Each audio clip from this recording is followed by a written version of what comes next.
Estou grato a Deus por estar aqui mais uma vez.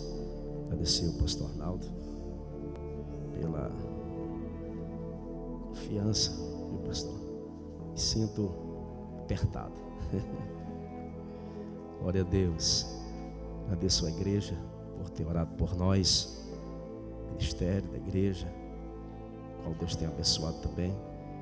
Deus continua abençoando a vida do Senhor, pastor. Meus amados, quero vos trazer um texto da Bíblia Sagrada, está na primeira carta de João, primeira carta de João, capítulo de número 2. Glória a Deus. 1 João, capítulo 2.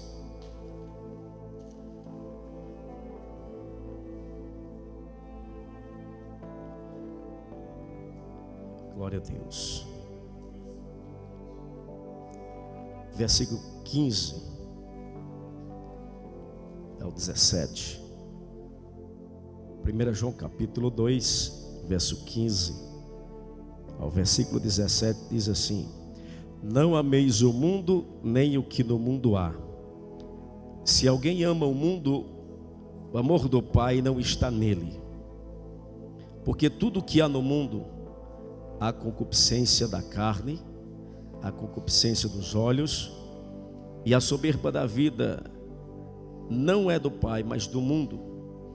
E o mundo passa com a sua cobiça, ou com a sua concupiscência, mas aquele que faz a vontade de Deus permanece para sempre. Amém. Meus amados, quero nessa noite vos falar sobre um pouco sobre esse assunto aqui.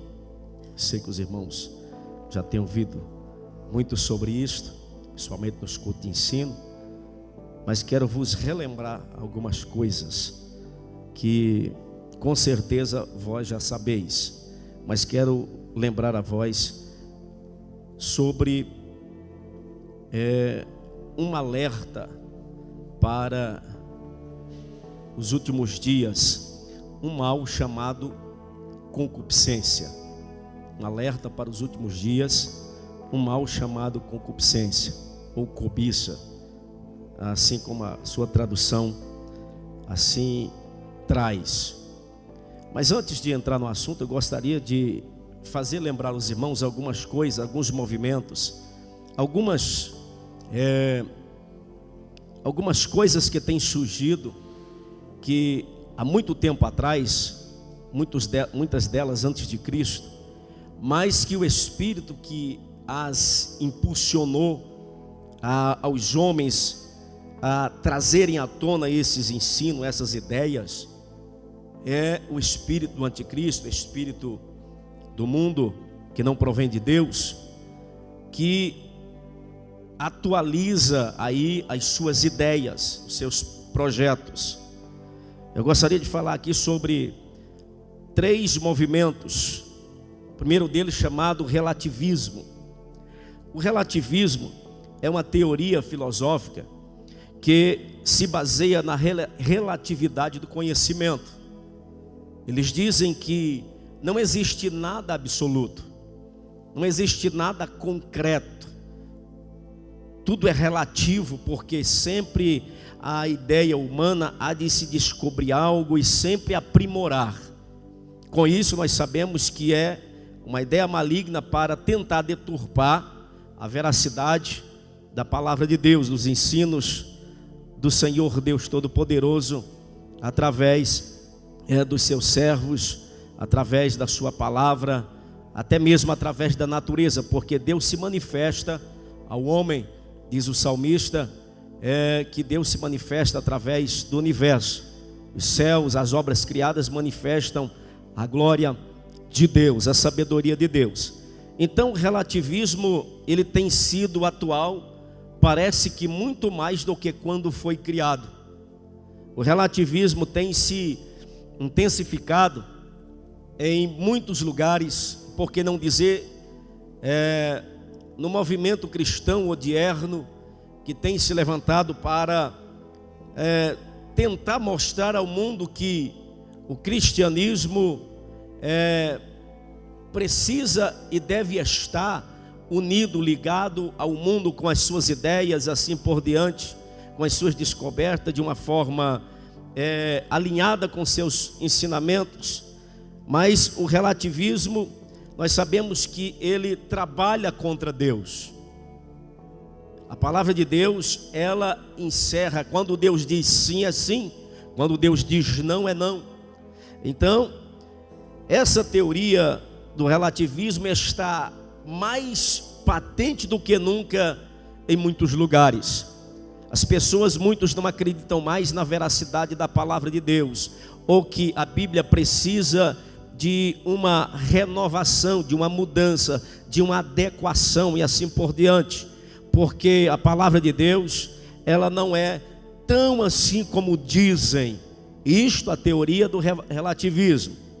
Também eu quero falar sobre o materialismo. O materialismo também é uma teoria que diz que a vida precisa ser voltada unicamente para os gozos e bens materiais.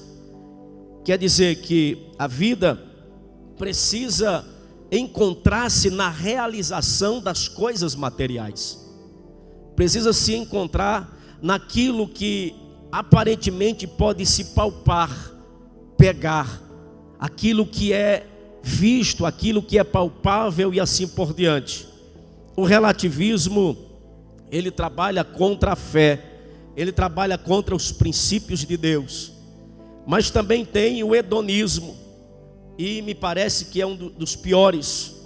O hedonismo é uma doutrina filosófica que considera o prazer individual e imediato o único bem possível, o princípio e o fim da vida moral. Esse daqui diz que o que lhe dá prazer na carne, aquilo que traz felicidade à matéria, é isto que é a explicação da vida, a explicação daquilo que se pode traduzir por felicidade, por bem-estar, por alegria no seu ápice. O hedonismo trabalha desta maneira, e essas teorias têm se entrelaçado em muitos lugares e misturado com as coisas de Deus na vida de muitos, é claro. Tem buscado essas coisas para tentar justamente, parece que se adequar à igreja ou os princípios de Deus à sociedade odierna. Isto tem trazido prejuízos, nós sabemos que enormes. Por quê? Porque nós sabemos que uma pessoa, disse Jesus, a felicidade de alguém não consiste na abundância, naquilo que ele possui materialmente, naquilo que ele possui exteriormente. Louvado seja o nome do Senhor. Então esses movimentos têm se instalado em muitos lugares, e por que não dizer no meio da igreja. Mas temos que, como os apóstolos de Cristo, batalhar contra isto, pregar contra isto, falar contra esses movimentos. Se você for ler, eu creio que você é um leitor da Bíblia, precisa ler as cartas de Paulo, de Pedro e João. A vida desses homens no Novo Testamento, uma boa parte é batalhar contra essas coisas. É sempre se levantar contra ensinos de fora, e uma boa parte de ensinos que se introduziram dentro das igrejas. Paulo, em Atos capítulo 16, ou 20, se não me falha a memória, ele chama os anciãos de Éfeso, e quando ele chega, ele vai dizer assim: olha, vocês não vão ver mais o meu rosto, mas eu quero dizer para vocês que depois da minha partida entrarão no meio de vós lobos devoradores, homens cruéis, que não perdoarão o rebanho, ensinarão coisas horríveis, coisas terríveis, porque estarão exercitadas, essas pessoas quererão fazer de vós negócio, quererão fazer de vós um comércio, Paulo aqui já está falando a respeito dos falsos mestres, dos falsos ensinamentos que estão surgindo que surgiu naquele tempo e que surgiria nos últimos tempos. Nós sabemos que sempre houve ensinos errados, sempre houve coisas para tentar distrair e tirar o verdadeiro cristão, o verdadeiro servo de Deus do caminho. Mas nós precisamos justamente estar alerta contra esses ensinos. Nós sabemos que isto é sutil. Esses ensinamentos não chegam, não vêm como se fosse de forma bem explícita, vamos dizer assim. Mas esses ensinamentos, eles vêm camuflados, eles vêm com viés de Deus. O mal não chega dizendo, venha para cá, aqui é o mal, aqui é a coisa ruim, aqui você vai para o inferno, aqui você vai ser condenado, aqui você vai se arrebentar.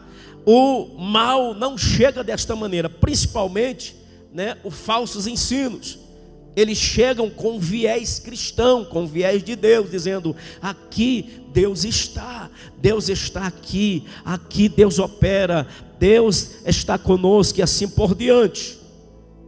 Sempre a mensagem do inimigo é pautada com a palavra de Deus, em várias formas, buscam um pedaço da palavra de Deus e se adequa aos ensinamentos do mundo, os ensinamentos malignos, vamos dizer assim.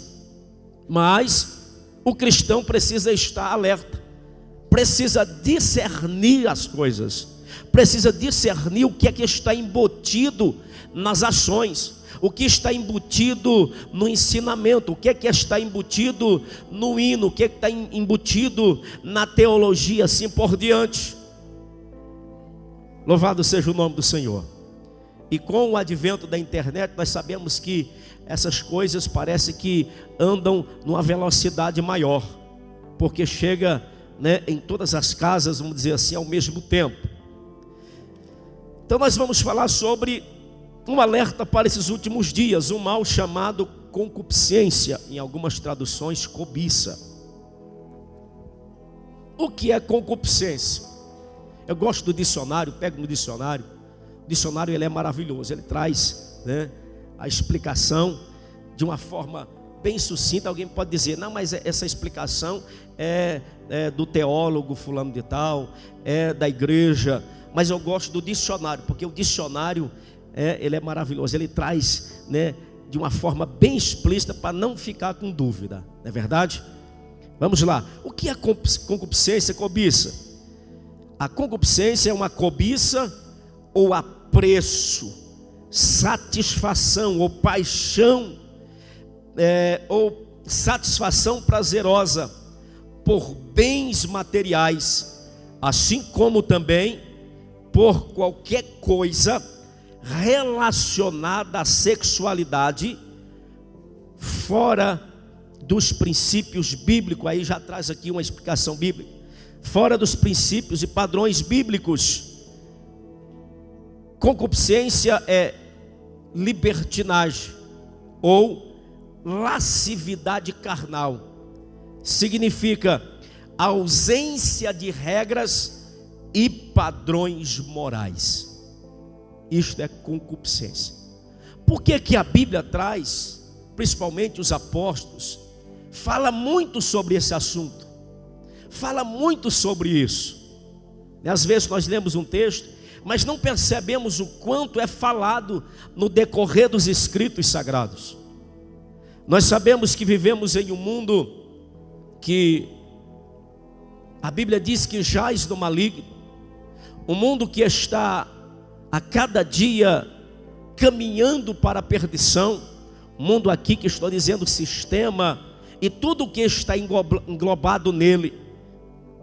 Paulo escrevendo aos irmãos de Tessalônica, ele vai dizer que a palavra de Deus, o evangelho, é a verdade, e aquele que não crê na verdade para se salvar, Deus lhes enviará a operação do erro. Quer dizer, pela permissão de Deus, o erro vai andar paralelo à verdade. Por que paralelo à verdade? Porque se você sair da verdade 1 milímetro para a esquerda ou 1 milímetro para a direita, você deixou de andar na verdade. Você está acreditando numa meia-verdade, numa quase-verdade. Mas para Deus não existe quase-verdade. Para Deus ou é verdade ou não é verdade. Ou é de Deus ou não é de Deus. Ou glorifica a Deus ou não glorifica a Deus. Ou é para salvação ou é para perdição. Então Deus envia essas coisas para quê? Para provar quem é verdadeiro. Para provar as nossas vidas, isso é necessário. Por que é necessário? Porque se você for olhar a forja de uma ferramenta, por exemplo, no sistema antigo, quando era forjada, as ferramentas era colocada no fogo. Hoje em dia existem máquinas aí com uma precisão muito maior para justamente fazer. Mas o processo basicamente era esse: colocava-se aquela peça no fogo, dava uma temperatura altíssima, depois começava a bater, dar marretadas, até ir pegando aquele aço, aquele pedaço de metal, e pegando a forma que o ferreiro quer que ela tome, a ferramenta que ele quer fabricar. O processo sempre é esse. E dentro das coisas de Deus, o princípio caminha mais ou menos nesta direção. Deus trabalha desta maneira. Olha para Jeremias capítulo 18, na questão da fabricação do vaso. Deus trabalha com processos, e os processos é dirigido por leis. O mundo espiritual é regido por leis, o mundo físico é regido por leis.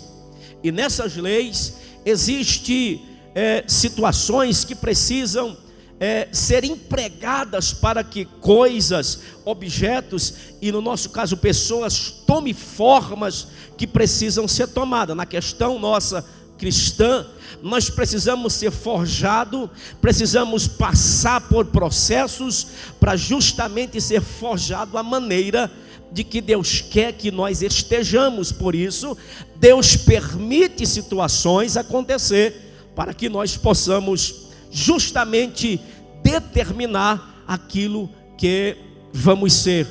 Louvado o nome do Senhor. Então, Paulo vai dizer isto, que a operação do erro, o ministério do anticristo já opera, está aí. Então eu preciso lutar por essa verdade. Eu não posso lutar por aquilo que acham que é verdade. Eu preciso lutar pela verdade. Mas como é que eu vou entender o que é verdade? Eu preciso ler, eu preciso buscar, eu preciso fazer com que justamente a palavra de Deus me molde. Nós estamos vivendo um tempo que as pessoas querem terceirizar a vida cristã. A pessoa quer terceirizar a vida cristã para Deus. Senhor, faça isso em mim. Senhor, faça aquilo em mim. Senhor, faça mais aquilo. E tem coisas que não é Deus que vai fazer, tem coisa que é nós que temos que fazer. Aquilo que Deus precisava fazer, Ele já fez, está pronto. Agora é só nós pegar e justamente aplicar a nossa vida.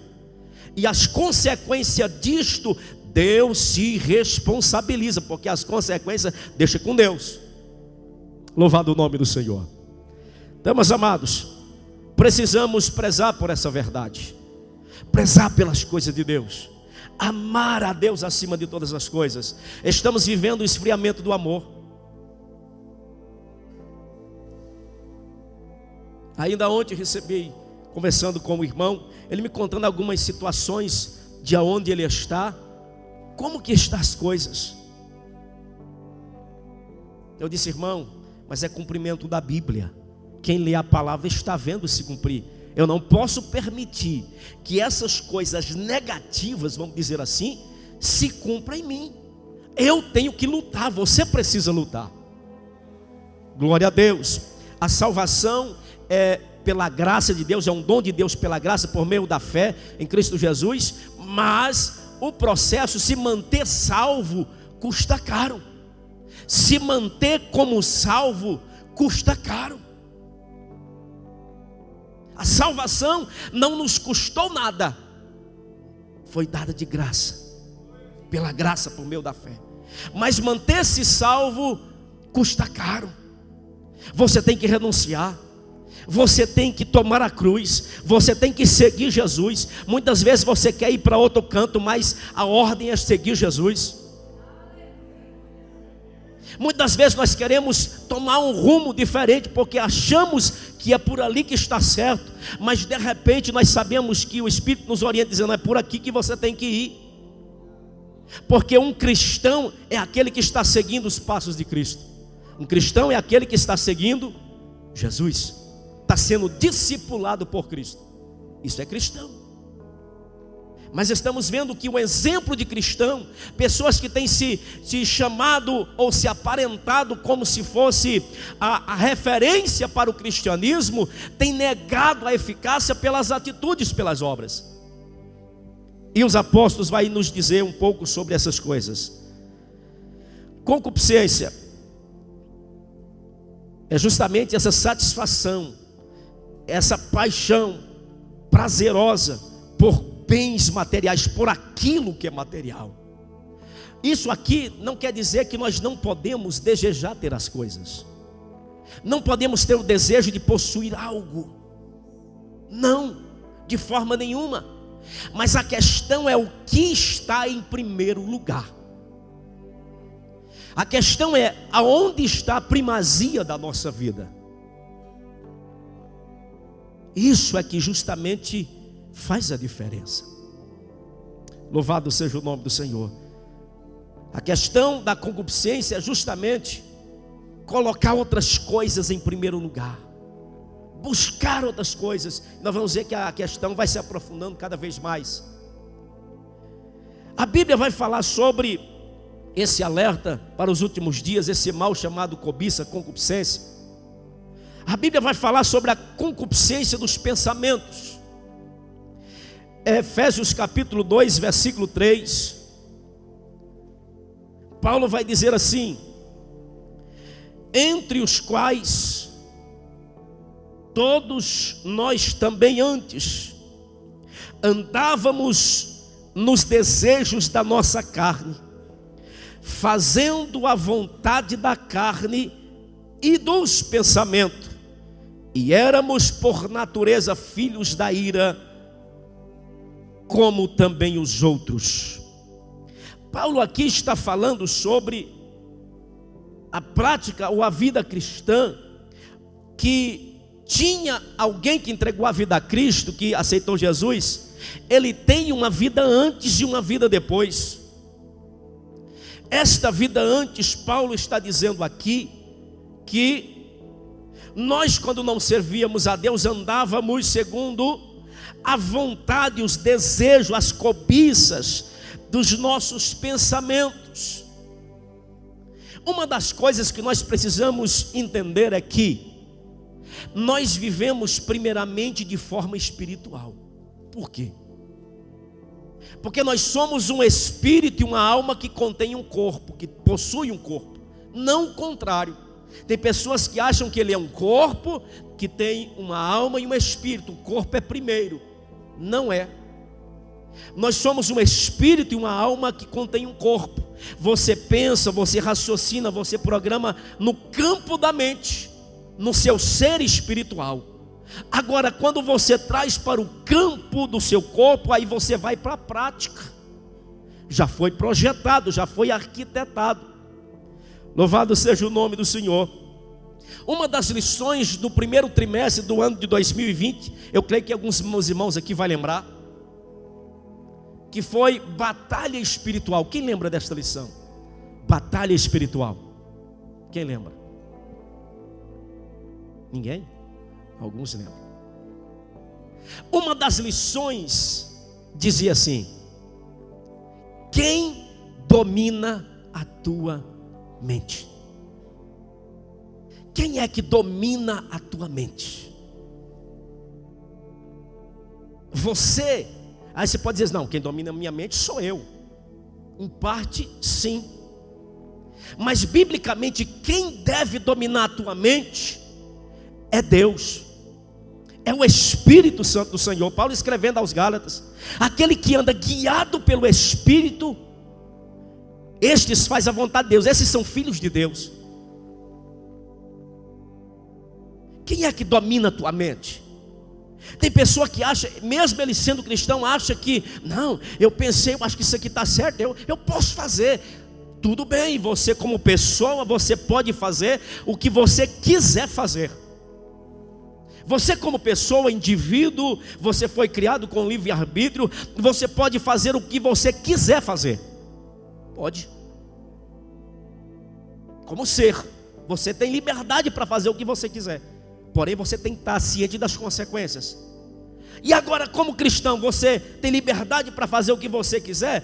Em parte você é livre, você é um ser, você pode fazer o que você quiser. Mas como cristão, você não deve fazer. Paulo disse: todas as coisas me são lícitas, mas nem todas as coisas me convêm. Todas as coisas me são lícitas, mas eu não me deixarei dominar por nenhuma delas. Eu preciso analisar as coisas na minha mente, o meu pensamento, a minha mente precisa gerir as coisas, precisa raciocinar, precisa fazer a somatória, fazer as contas das coisas, dos pensamentos, porque o pensamento, muitas vezes vem na nossa mente, no nosso pensamento, coisas que nós não queremos, né? Às vezes nós usamos a ilustração aqui da ave. Você não pode impedir que os pássaros voem sobre você, eles estão passando, voando, você não pode impedir, mas dele construir um ninho na sua cabeça, aí você não vai deixar. Por quê? Assim é os pensamentos. Você não pode impedir que às vezes venham pensamentos, porque você está numa natureza humana, numa natureza carnal. Claro que essa natureza precisa estar crucificada, precisa estar morta, mas você está numa vida humana. Você está sujeito a coisas vir sobre a sua mente que você não tem controle, no sentido de você impedir que elas não venham à sua mente, mas você pode impedir que elas lhe causem problemas. Você consegue justamente pegar aquilo que vem na sua mente e você compreender, entender: isso aqui é mal, isso aqui, a Bíblia, a palavra de Deus diz que não convém. Então você já coloca para um lado que você sabe que é a lixeira da sua vida. Louvado seja o nome do Senhor. A questão é que às vezes nós aceitamos a Cristo como Salvador, mas a nossa mente é guiada conforme o curso desta velha natureza. O nosso pensamento é algo extraordinário. Há uma batalha muito grande pela nossa mente, uma batalha imensa pela minha mente e pela sua, porque se o campo da sua mente for dominado, a sua vida é dominada por aquilo que domina os seus pensamentos. Se os seus pensamentos, a sua mente é dominada por Deus, você vai agradar a Deus, você vai servir a Deus. Se os seus pensamentos for guiados pela sua velha natureza, pelos pensamentos que havia antes na nossa ignorância, antes de nós aceitar a Cristo, você vai praticar aquilo que a velha natureza lhe manda fazer. Então Paulo vai falar sobre essa questão. Nós precisamos ter cuidado com a questão da cobiça, desses desejos, dessas concupiscências dos pensamentos. Paulo vai dizer que nós temos que pensar nas coisas que são de cima, pensar nas coisas que são de Deus. Louvado seja o nome do Senhor. Mas para pensar nas coisas de Deus, eu preciso estar envolvido nas coisas de Deus. Eu fico pensando como pessoas que às vezes não se envolvem com as coisas de Deus e diz que serve a Deus. Eu penso, é mais crente do que eu. Se consegue viver sem uma vida de se envolver com Deus de uma forma plena, de uma forma sistemática, vamos dizer assim, né? E não se envolver dessa maneira e consegue ser crente, consegue ser salvo, é mais crente do que eu. Paulo também vai falar, ou melhor, a Bíblia vai falar sobre a concupiscência vil. Colossenses 3:5. Mortificai, pois, os vossos membros que estão sobre a terra: a prostituição, a impureza, o apetite desordenado, a vil concupiscência, e a avareza, que é a idolatria. O que é algo vil?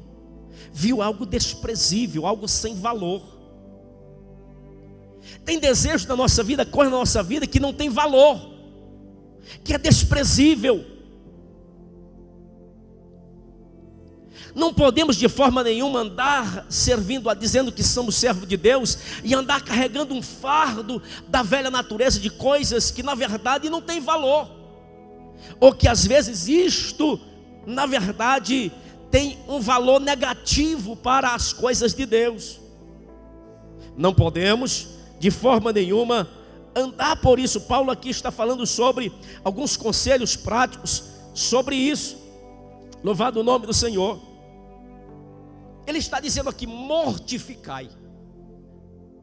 O que é mortificar? É matar, não é? Significa que você precisa matar esses desejos. Você precisa matar essas paixões. Você precisa aniquilar isto. Mas como assim? No Antigo Testamento, a lei do sacrifício, o animal era sacrificado em alguns sacrifícios totalmente. Ele era queimado. E todos os dias, todos os momentos tinha holocausto. A carne precisava queimar totalmente. No sacrifício da nossa vida significa que eu e você, todos os dias, a nossa vida precisa estar no altar. Significa que a carne precisa estar queimando todo dia. A carne precisa ser consumida. Todo dia eu preciso pegar esta carne e colocá-la nesse altar para ela queimar. Eu preciso mortificar isso. Por quê? Porque se eu não mortificar isso vai me trazer prejuízos a curto, médio e longo prazo. Por isso a ordem do apóstolo é: mortificai. Matem essa carne, esses desejos, esses apetites, matem eles. Eles produzirão coisas ruins na vossa vida. Para muitos, na verdade, os prazeres são coisas boas. Mas para quem? Para quem está andando na carne, para quem está andando no Espírito, para servir a Deus, não pode andar das duas maneiras. Ou anda de uma maneira, ou anda de outra. Paulo vai também falar sobre a paixão da concupiscência. 1 Tessalonicenses capítulo 4, versículo 5, ele diz assim: não na paixão da concupiscência, como os gentios que não conhecem Deus. Louvado seja o nome do Senhor. Paulo aqui está exortando os irmãos ao amor fraternal, a praticar as obras de Deus, e está dizendo: não, de forma nenhuma você não pode de forma alguma andar ou viver nesta paixão. O que é paixão da concupiscência? O que significa isso? Paixão da concupiscência ou paixão da cobiça? Paixão é um sentimento humano intenso, profundo, atração ou atraente. Esse sentimento é capaz de alterar o comportamento e o pensamento. Paixão é impulsividade, é desespero, inquietação. Isso é paixão. Paulo está dizendo que não podemos andar dizendo não na paixão da concupiscência. Louvado seja o nome do Senhor. Dizendo que cada um de vós saiba possuir o seu vaso com santificação e honra, não na paixão da concupiscência, como os gentios que não conhecem a Deus. Eu preciso saber usar a minha vida. Eu preciso dirigir, direcionar a minha vida para o serviço de Deus, para agradar a Deus.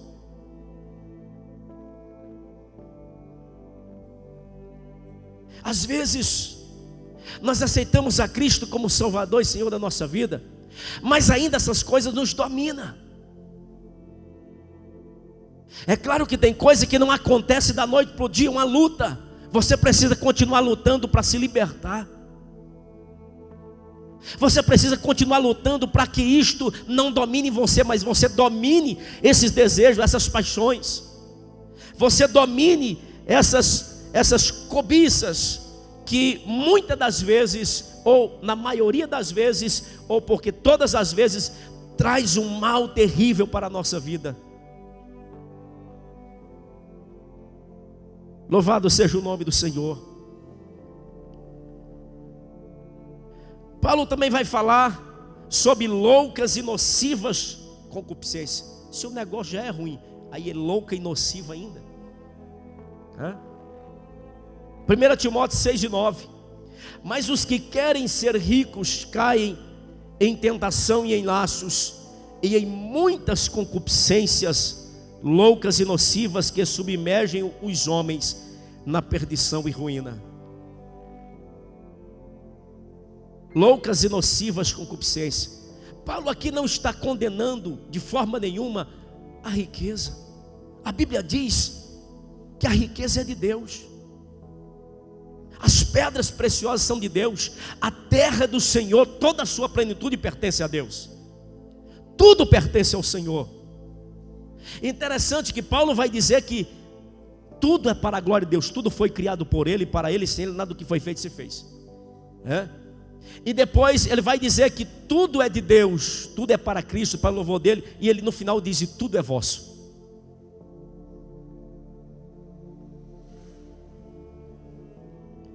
Mas Paulo aqui está falando sobre aqueles que cobiçam, que tem esse desejo ardente, que ultrapassa a primazia da sua vida, que precisa ser as coisas de Deus. Você conhece alguém que na busca dos bens materiais não vem mais à igreja? Outros que às vezes vêm só quando acha que é conveniente. Lá um dia vai à igreja. E o escritor aos Hebreus, no capítulo 10, se não me falha a memória, verso 25, vai dizer que nós não podemos deixar de congregar, como é costume de alguns. A questão é a pessoa querer buscar essas coisas, cobiçar isto, porque concupiscência aqui, já falei e vou repetir, é a satisfação prazerosa ou a paixão por bens materiais, isto acima do prazer de servir a Deus, das coisas de Deus. Jesus vai dizer em Mateus 6: buscai em primeiro lugar o reino de Deus e a sua justiça. Buscai em primeiro lugar. O primeiro mandamento precisa estar evidente na minha vida. Qual é o primeiro mandamento? Amar a Deus acima de algumas coisas. De todas. Isso inclui seu pai, sua mãe, seus filhos, sua esposa. Isso é o primeiro mandamento. Você precisa ter na sua vida Deus, as coisas de Deus em primeiro lugar. Depois vai haver espaço, pode ficar tranquilo que tem espaço para você amar sua mãe, amar seu pai, seus filhos, de forma tranquila, sem nenhum problema. Mas se você tiver Deus em primeiro lugar. Tem pessoas que colocam a família em primeiro lugar. Deus para ele não é primazia. Deus para ele é uma consequência da caminhada dele. Lá no momento, de repente, não, Deus, eu preciso ir lá falar com Deus. Na verdade aqui, Paulo está falando sobre aqueles que caem sobre essa cobiça. Exatamente, ele está dizendo que as pessoas caem em muitas concupiscências loucas e nocivas. Por quê? Porque a pessoa que cai nesse negócio aqui, daqui a pouco está blasfemando de Deus, está lançando mão das coisas da velha natureza e achando que não tem problema. A pessoa vai entrando como se fosse num labirinto, entrando em um poço, em um abismo. E Paulo vai dizer na consequência do texto aqui, de 1 Timóteo 6:9, que muitos nessa cobiça, nessa concupiscência de desejar as coisas que ele acha que tem que estar em primeiro lugar na vida dele, nessa cobiça muitos se desviaram da fé e se suicidaram, transpassaram a si com muitas dores. Mas ele também vai falar sobre a concupiscência da mocidade, da juventude. E tem isso? Tem. 2 Timóteo 2:22, Paulo vai dizer para Timóteo: Timóteo, foge também dos desejos, da cobiça, da concupiscência, da mocidade, e segue a justiça, a fé, o amor e a paz com os que invocam, com os que com o coração puro invocam o Senhor. Eu já fui jovem, aliás, não me considero um jovem, é igual Caleb. O Caleb, com 80 anos, estava jovem, né? Costumo dizer lá na Jardinera, no culto de jovem: irmãos, aqui, culto de jovem, de 100 anos para baixo, aqui é jovem. Glória a Deus. Mas a questão é que, na juventude, existe pouca experiência com as coisas.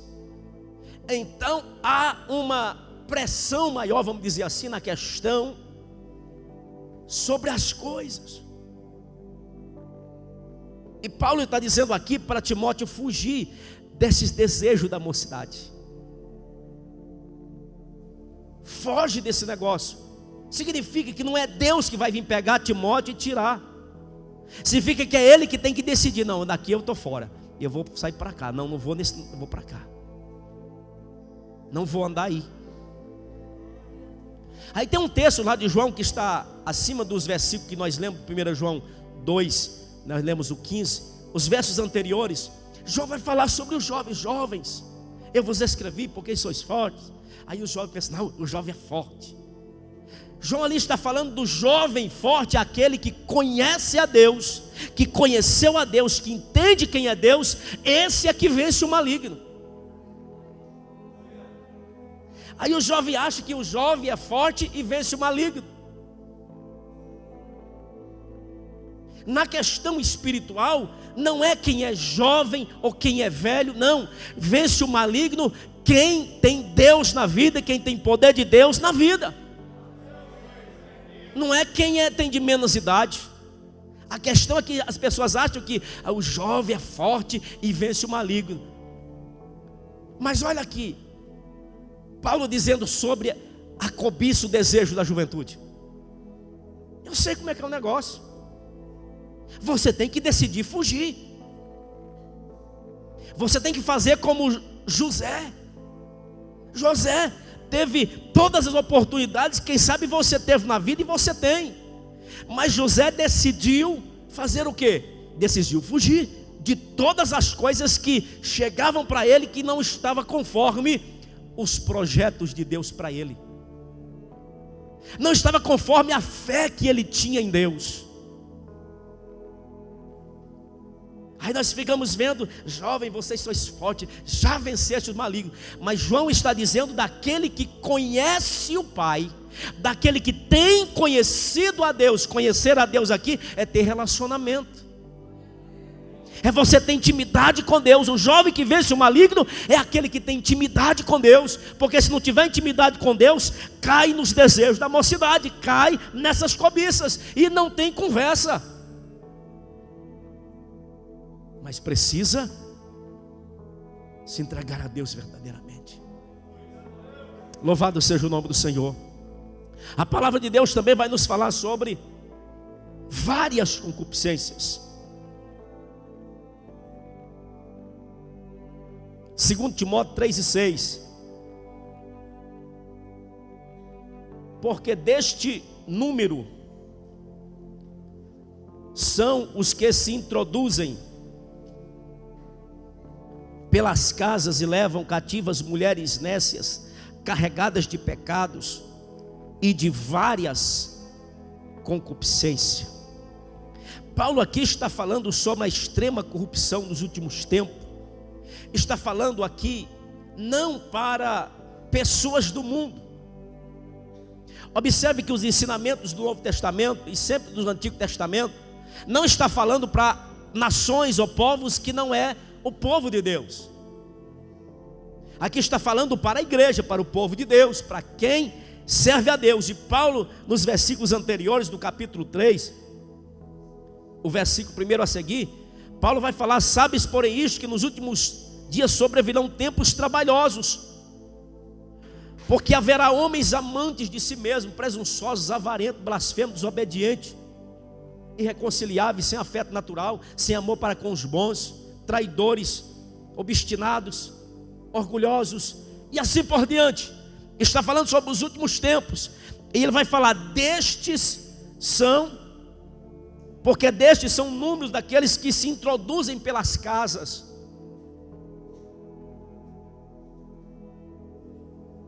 e levam cativas mulheres nécias, carregadas ou levadas de várias concupiscências. Porque na verdade ele está falando aqui para quem? Para Timóteo. E ele está falando de quem?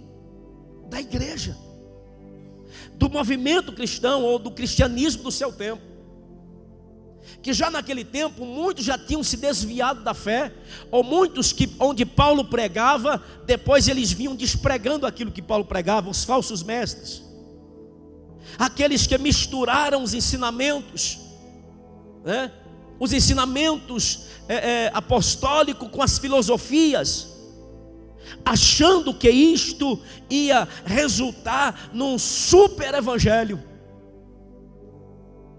num super povo, porque a filosofia tem algo bom, e em algumas coisas é claro que tem, mas jamais, mesmo que haja algo bom nas filosofias, jamais se equipara com a palavra de Deus, está abaixo da palavra de Deus. Então acontece que dentro dessas igrejas, das igrejas desse tempo, já existia pessoas que, quando os líderes pregavam, eles iam depois despregando. Interessante que parece que é como se fosse um imã, né? A pessoa já tem um pensamento distorcido, mas interessante, parece que a pessoa parece que atrai o outro que tem um pensamento mais distorcido um pouquinho. Aí vai formando, parece que é como se um imã vai grudando, vai atraindo uns aos outros, né?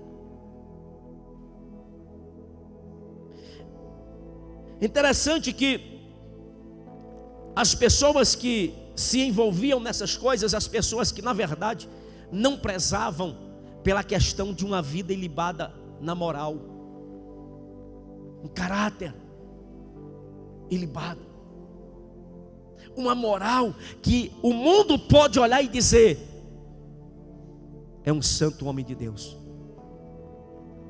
é uma santa mulher de Deus. A questão de se equiparar, nós estamos vendo um tempo em que parece que as pessoas, uma boa parte que se dizem cristão, está do mesmo jeito do mundo.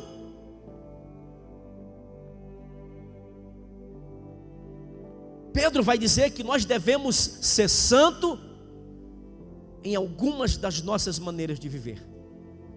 O que é ser santo, irmão? Santo é separado, tirado do uso comum para um uso exclusivo. Isso é ser santificado. É a questão, remete ao Antigo Testamento, a questão da unção. Quando alguém era ungido, um utensílio era ungido, significava que aquilo precisava ser tirado do uso comum e era exclusivo para o uso de Deus. Não podia ser usado para outra coisa a não ser para Deus. E Pedro vai dizer que nós devemos ser santos em toda a nossa maneira de viver.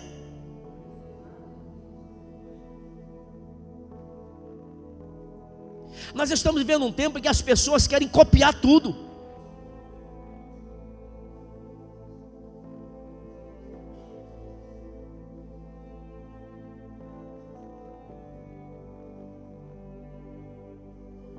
copiar tudo. Mas é interessante, as coisas boas que faz parte da sã doutrina, de um bom costume, parece que já não faz efeito, parece.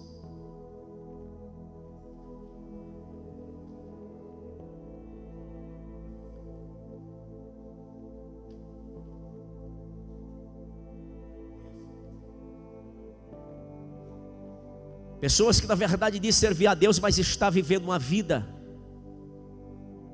de orgias.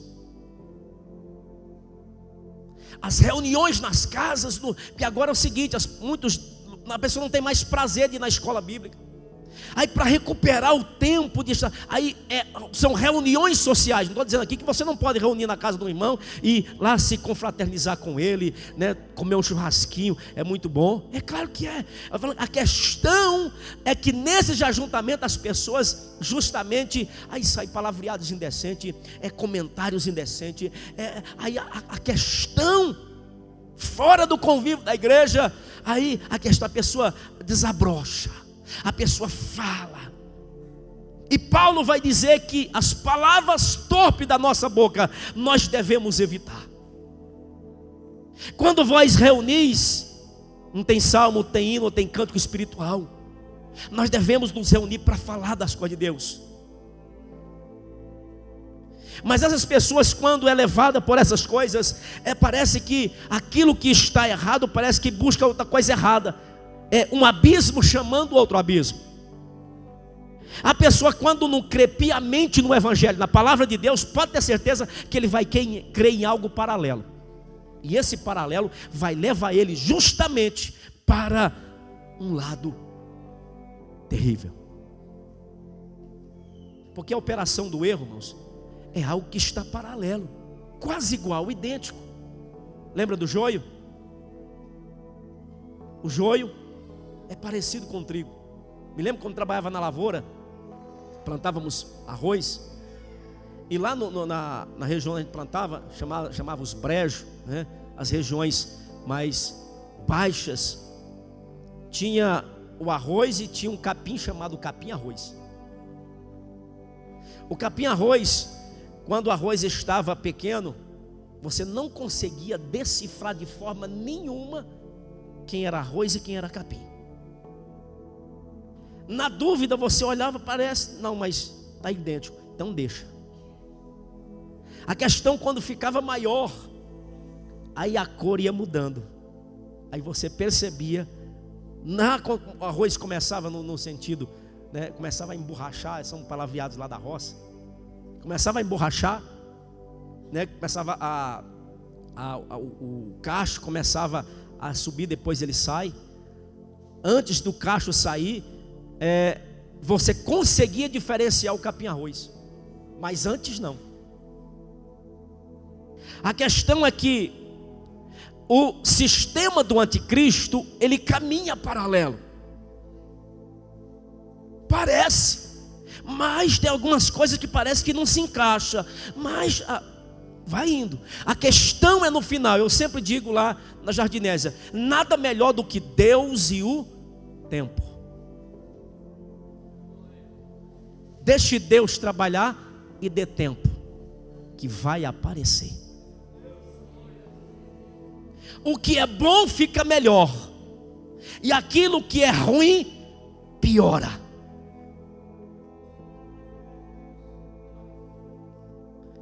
Próprias concupiscências, 2 Timóteo 4, 3, 2 Pedro 3 e 3, Tiago 14, Judas 16. 2 Timóteo 4, 3 diz assim: porque virá tempo em que não suportarão a sã doutrina, mas tendo comichão nos ouvidos, amontoarão para si doutores conforme as suas próprias concupiscências. Próprias. Significa que este paralelo, ele tem um viés próprio,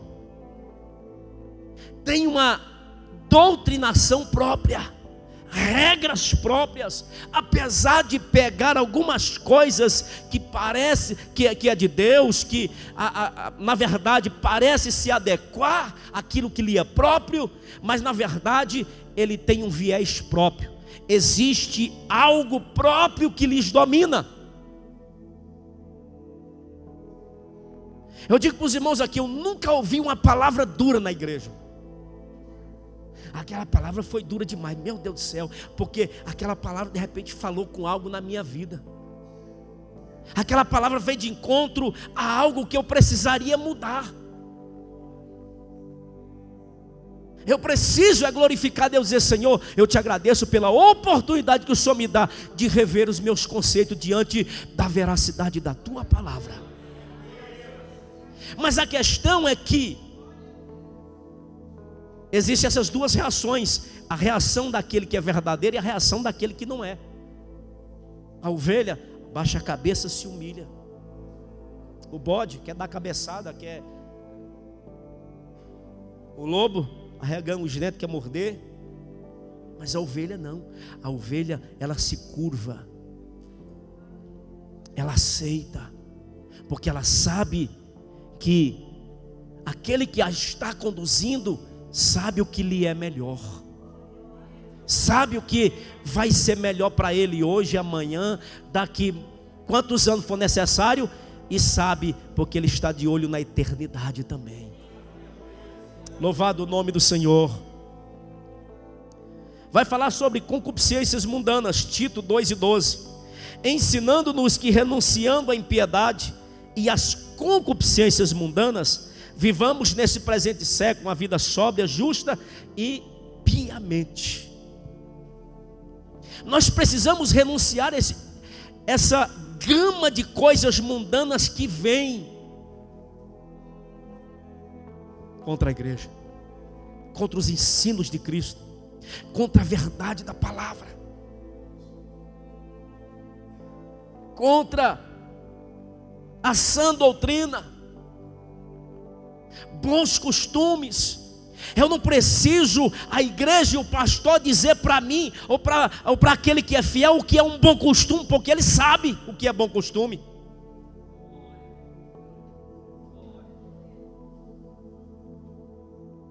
Interessante que fala: meu filho, minha filha, não faça assim, não ande assim, mas parece que continua aí parece que é só tirar a vista, a pessoa faz, anda do jeito que eu quero, quem manda de mim sou eu. Reveja os teus conceitos, porque às vezes você não está do lado das ovelhas.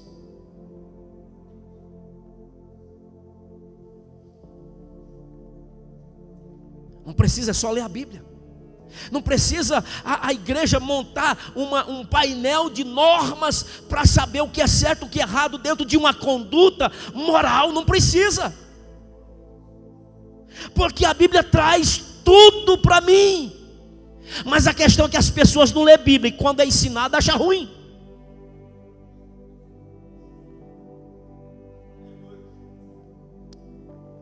Prefiro ser chamado de quadrado, de antiquado, de antigo, do que andar no viés da moda e deste mundo, dessas concupiscências mundanas, porque sei que isto passa, mas aquele que faz a vontade do Senhor permanece para sempre, diz a palavra.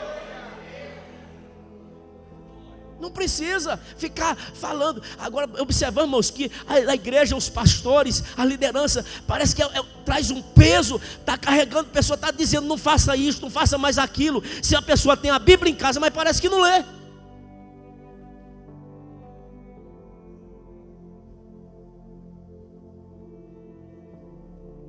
O negócio está sério, vai ficar mais sério ainda.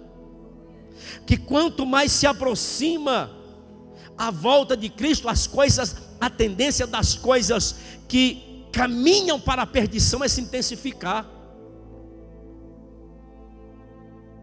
A intenção é cada dia as pessoas se adequar a um padrão que é o padrão do sistema babilônico. Apocalipse capítulo 18.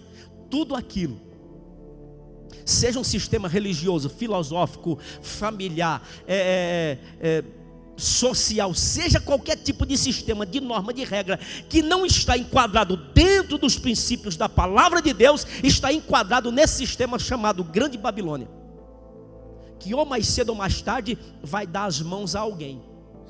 Se a pessoa não der as mãos para Deus, para viver piamente, corretamente, justamente em Deus, a pessoa vai correr um sério perigo de lançar mão ao projeto maligno do anticristo, que está sendo arquitetado e que vai se manifestar.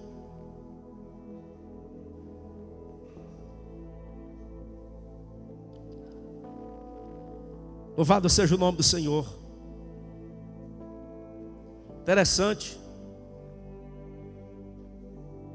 Para copiar as coisas boas, mas parece que vai arrastado. Mas para copiar as coisas erradas, mas parece que vai à velocidade da luz.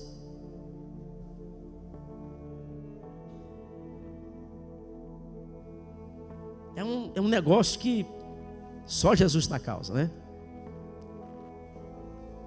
Servos da concupiscência, Tito 3:3. Porque nós também éramos noutro tempo insensatos, desobedientes, extraviados, servindo a várias concupiscências e deleites, vivendo em malícia, inveja, odiosos, odiando uns aos outros. Veja que está dizendo que no outro tempo nós servia a várias concupiscências. Quer dizer, nós éramos servos dela. Aquele desejo vinha na nossa mente e você tinha que satisfazê-lo. Por quê? Porque você é servo. Mas a partir que você passou a ser servo de Cristo, o pensamento vem, você analisa dentro de um contexto cristão, de um contexto bíblico correto, você olha e diz: não me serve. Mas é bom, é bonito, está na moda, todo mundo está usando, mas não serve. A questão é que o Espírito de Deus está me mostrando que o problema não é tanto agora, é amanhã, é depois. Esse negócio vai extraviar para um lugar e eu não quero. Louvado o nome do Senhor. Aleluia. Servos da concupiscência, servo da cobiça, do desejo. A pessoa se tornou servo, já é servo, não consegue mais.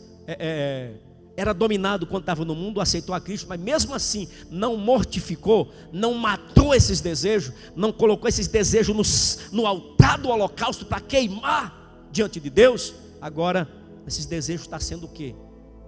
Sendo potencializado para levá-lo a praticar coisas erradas.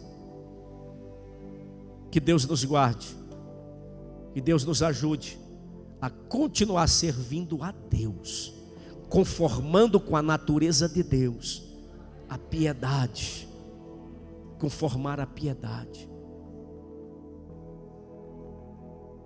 Nós estamos vendo um tempo, irmãos, que estamos precisando, ou a igreja necessita, eu digo no sentido assim, de falar para o mundo ver, de cristãos piedosos. Cristãos piedosos. O que é piedoso? O que é piedade, irmão?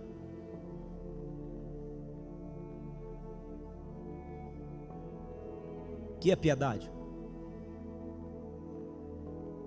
Tem gente que acha que é a pessoa doar alguma coisa para outros. O que é piedade? Ter pena de alguém? Ter dó de alguém?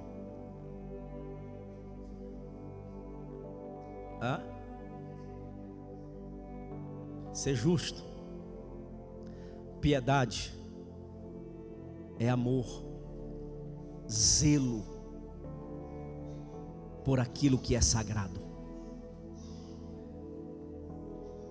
É a pessoa se debruçar e viver por aquilo que é sagrado, que pertence a Deus. É amar o sagrado, é lutar por ele, é viver no sagrado. Isso é piedade. Porque impiedade é o contrário. Eu já falei aqui e vou repetir, porque às vezes tem pessoa que às vezes acha que piedade é algo, né?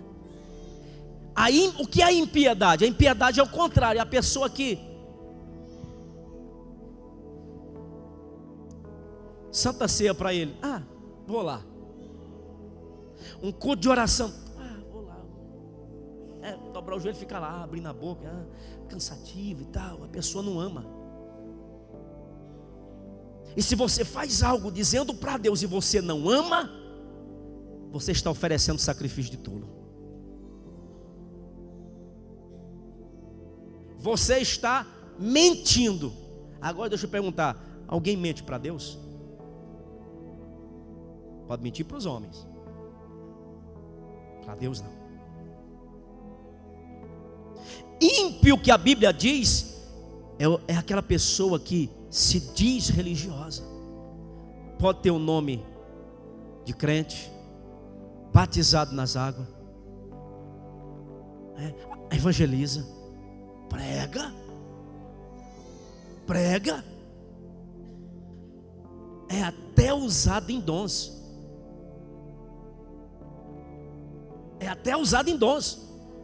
mas não tem isso, pastor. Mateus 7, 21. Muitos me dirão naquele dia: Senhor, no teu nome expulsou demônio. Olha para você, expulsou demônio,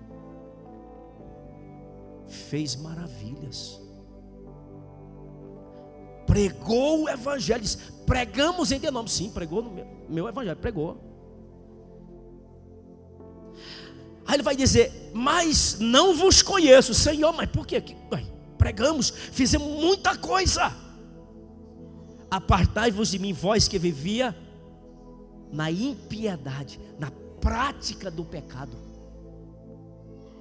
A questão é que as pessoas acham que liberdade cristã é você dizer que é crente, mas praticar as coisas normais que se acha normal. E não é. Isto é impiedade. Isto é impiedade. Isso é ser ímpio. E a leitura que foi lida nesta noite aqui é um contraste da vida do justo e do ímpio. O justo, que é o piedoso, ele não se assenta na roda dos escarnecedores, não anda segundo o conselho dos ímpios, de forma nenhuma, não se detém no caminho dos pecadores. Antes tem o seu prazer na lei do Senhor, e na lei do Senhor medita algumas horas por dia.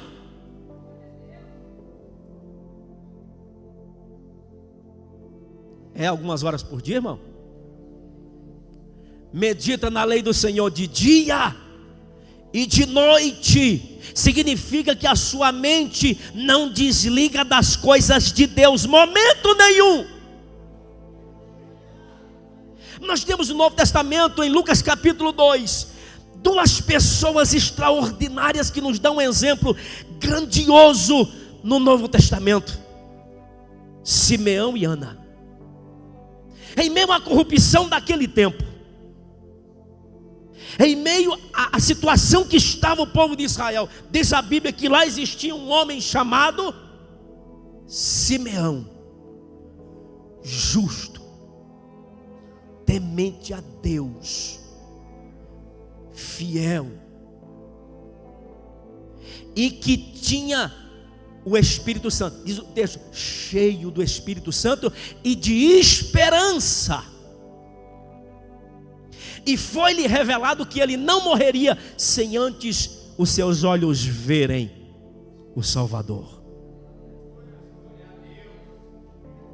Mas diz também de uma irmã chamada Ana, que era da família sacerdotal. Diz o texto que todos os dias ela foi casada, ficou viúva. Mas diz o texto que desde que ela ficou viúva,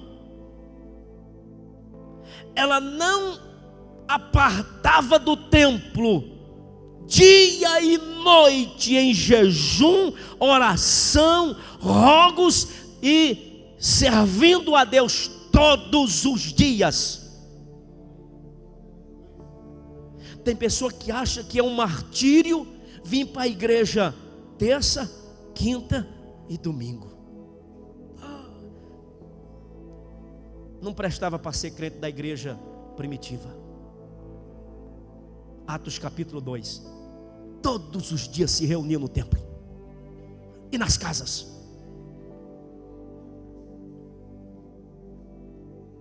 Todos os dias. O prazer deles era Deus, era sentir a presença de Deus, é falar sobre Deus, as coisas de Deus. Mas nós estamos acomodados a um sistema que quer nos moldar aqui. Deus é de vez em quando. Tem pessoa que fica um pouco na presença de Deus e acha que isso já é cansativo. Deus precisa ser desejado por nós de tal forma que a nossa vida venha a ser totalmente consumida pelas coisas de Deus. Só vai vencer nesses últimos dias quem se entregar a Deus de forma plena, porque senão vai ser arrastado pelas correntes do mundanismo e as correntes do ministério do anticristo, que está por aí, já está aí, formando o seu exército, formando as suas fileiras para agir. Está aí. Quem tem o Espírito de Deus sabe discernir. Não vou por aqui, porque sei, esse negócio aqui, ó, o Espírito está nas entrelinhas aqui do meu pensamento, está dizendo que isso não vai dar certo. Estou fora. Está todo mundo indo por aqui, vamos por aqui. Não, todo mundo não, peraí, eu vou analisar primeiro.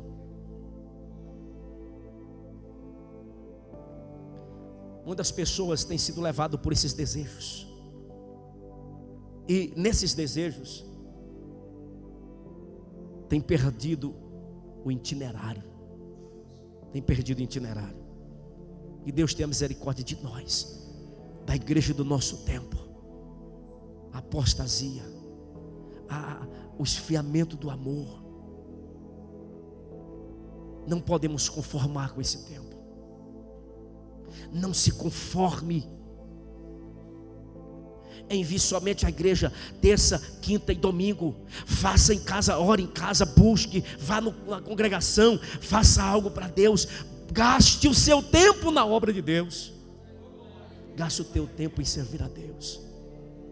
Louvado seja o nome do Senhor. Faça isso. Deus vai te ajudar. Deus vai te socorrer. Deus vai te dar vitória. Aleluia. Oreis por nós. Deus abençoe. Deixa essa palavra aqui de incentivo a você. Ore, busque, interceda.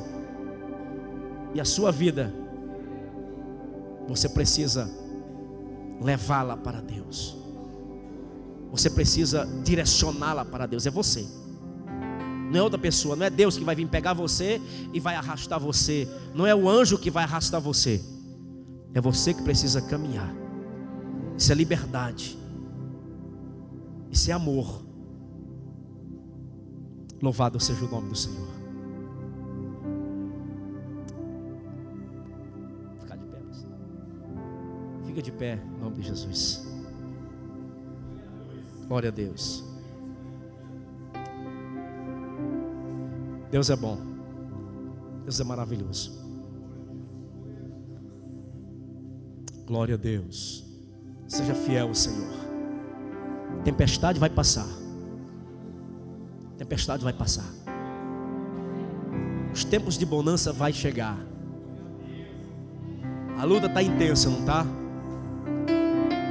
A batalha está grande, não está? Mas você foi chamado por Deus. Você foi chamado para fazer a diferença. Você é peregrino e forasteiro nessa terra. O seu lar não é aqui.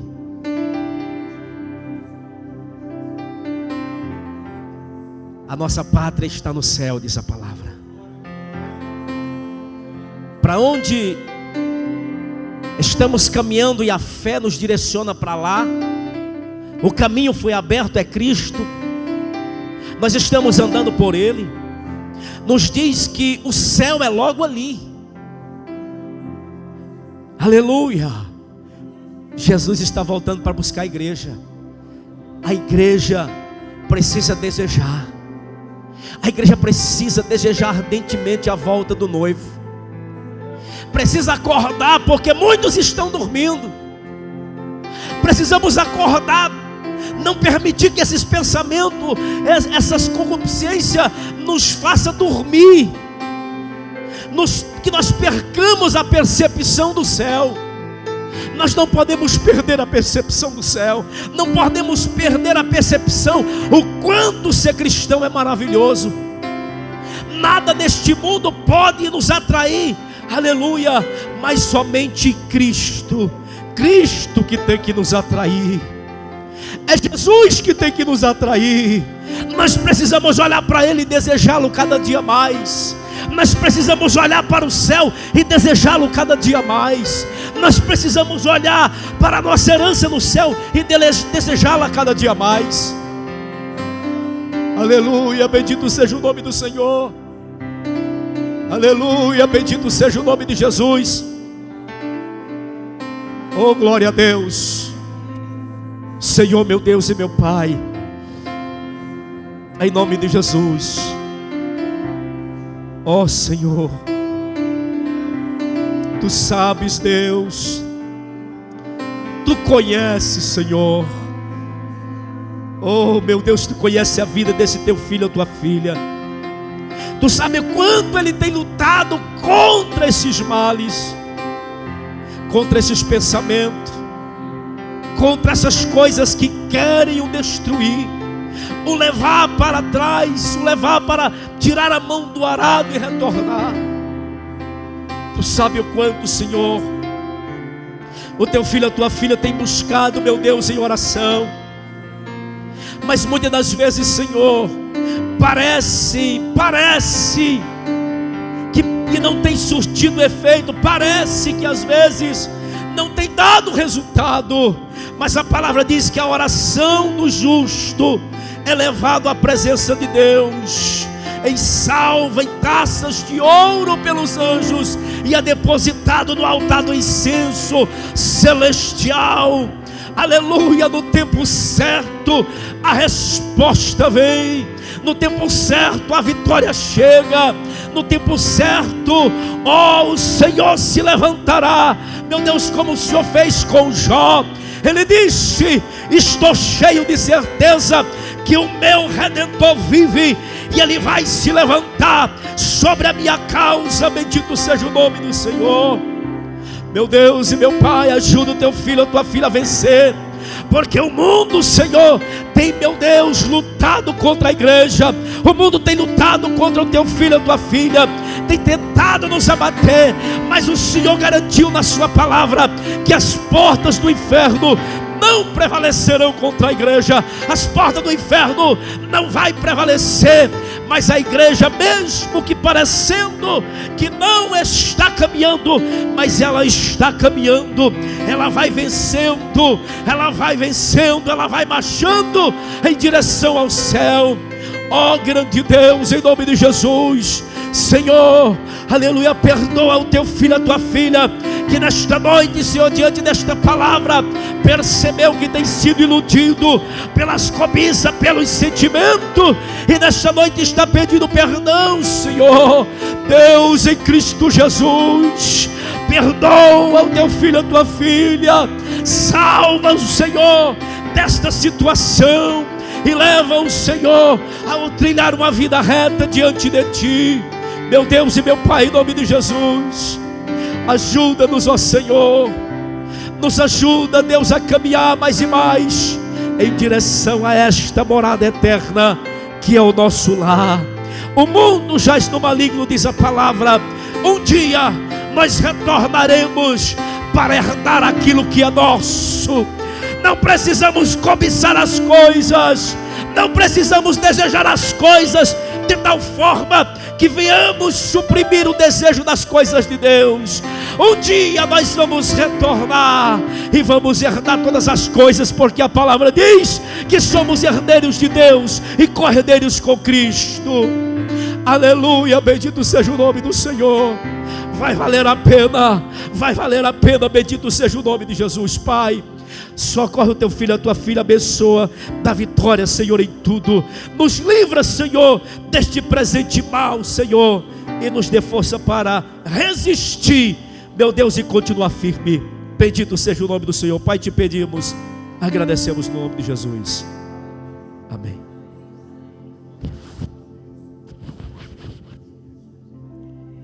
Glória a Deus. Amém, irmãos? Que o Senhor seja louvado e a sua palavra sempre exaltada, porque a palavra sempre será luz, né? Lâmpada para os nossos pés e luz para o nosso caminho. Irmãos, eu quero apresentar o Diego. Dê um sinal com a mão aí, Diego. Diego reconciliou não faz muito tempo e ele nos procurou para pedir comunhão, né? Quer voltar à comunhão. Então Diego vai observar o tempo, passar o tempo de observação para estar retornando à comunhão do corpo aqui.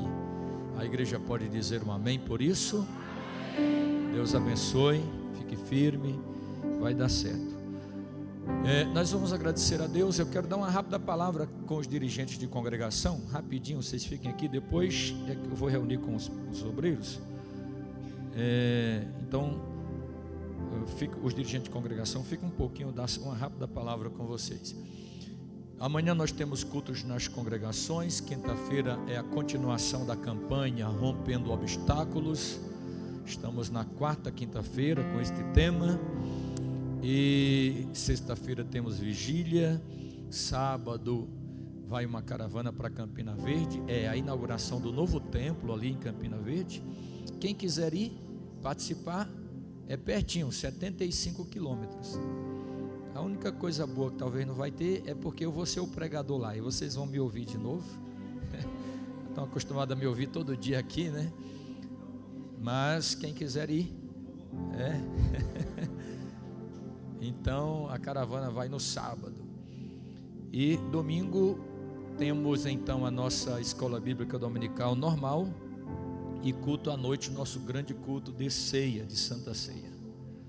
Amém? É a programação, o trabalho desta semana. Lembrando que dia 19 de junho, nós temos aqui um seminário de missões. Este seminário não tem inscrição.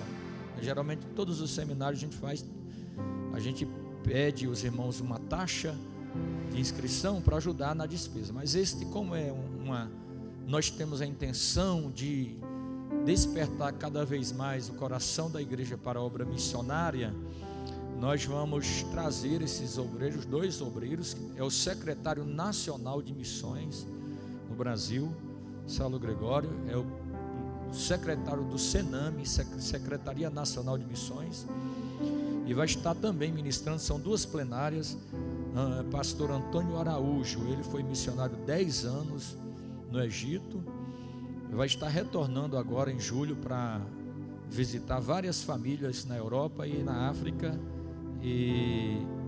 mas ele vai estar ministrando também aqui no dia 19, é um domingo, culto de missões. Então faça um esforço para vir, né? Que nós aprendemos com um grande missiologista, que todo crente ou é um missionário ou é um impostor, temos que fazer missão de alguma forma. Então é num domingo, bem nos dias de culto, a nossa liturgia será diferente, que a gente vai começar, já vai passar para o primeiro palestrante, depois já passar para o segundo, e aí depois, 30 dias depois, será o nosso congresso de missões. Aí já é o congresso mesmo, nos dias 23 e 24 de julho. Nós vamos ter aqui os nossos missionários do Nordeste, acredito que todos eles, salvo se acontecer algum imprevisto, mas as 5 famílias de missionários estarão aqui conosco no congresso de missões, tá bom? Então são os avisos aí para você anotar e não fazer nenhum compromisso fora destas datas aí. Que a graça de nosso Senhor Jesus Cristo, o amor de Deus, o nosso Pai, a doce comunhão e consolação do Espírito Santo esteja com todos nós, com a nossa casa, com nossa família.